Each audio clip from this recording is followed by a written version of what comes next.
जिम्मेदारियां ईमानदारी से निभाई होती तो आज इस भारत देश का वंचित वर्ग इस देश पर बोझ नहीं होता, वो इस देश की बहुत बड़ी संपत्ति होती।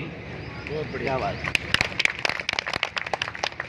और आज हम लोग कहीं बाहर जाते हैं, कार्यक्रमों में जाते हैं, तो हम एक ही बात कहते हैं कि भाई छुआछूत हटाओ और किसी व्यक्ति के साथ भेदभाव मत करो।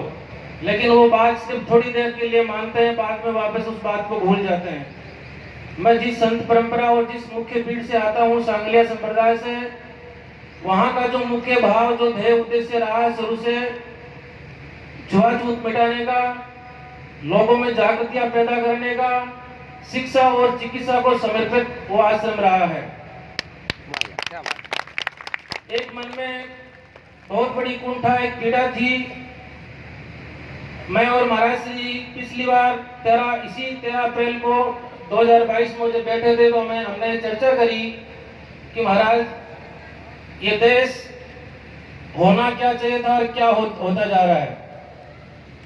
समय के चलते इस देश में बहुत सारी समस्याएं पैदा करी लोगों ने, लेकिन अब हमें उनके बहकाव में नहीं आना है। अब समय है उठ जाने का, जाग जाने का। अब समय है अंधेरों से बाहर निकलने का।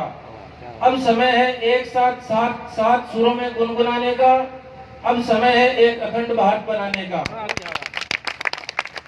अखंड भारत की अपन परिकल्पना करें तो अखंड भारत कैसे बनेगा? अभी हम चर्चा कर रहे थे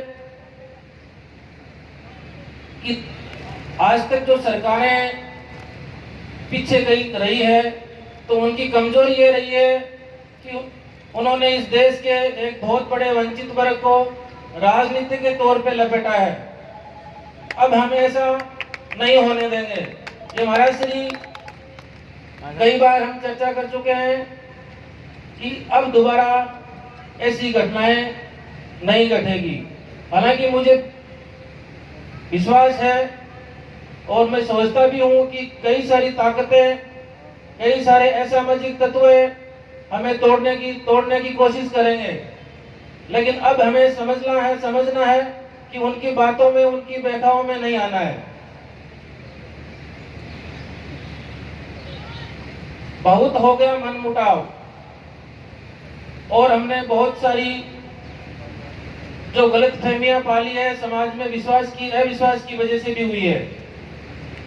तो मैं पुनः आपसे ये कहूंगा कि किसी गरीब व्यक्ति को अपना सहारा देकर के हमारे अंदर ये भावना, ये दिल में होनी चाहिए कि हम किसी गरीब व्यक्ति को आगे बढ़ाने की कोशिश करें। हम एक दूसरे का साथ देंगे, एक दूसरे को अपना भाई समझेंगे, एक दूसरे को एक साथ बिठाने की कोशिश करेंगे तो पुनः भारत विश्व गुरु बनेगा। और मैं इन्हीं शब्दों के साथ मेरे वाणी को विराम देता हूं। पुनः बाबा साहब डॉक्टर भीमराव अंबेडकर जी के चरणों में नमन। जय भीम, जय भारत, जय संविधान।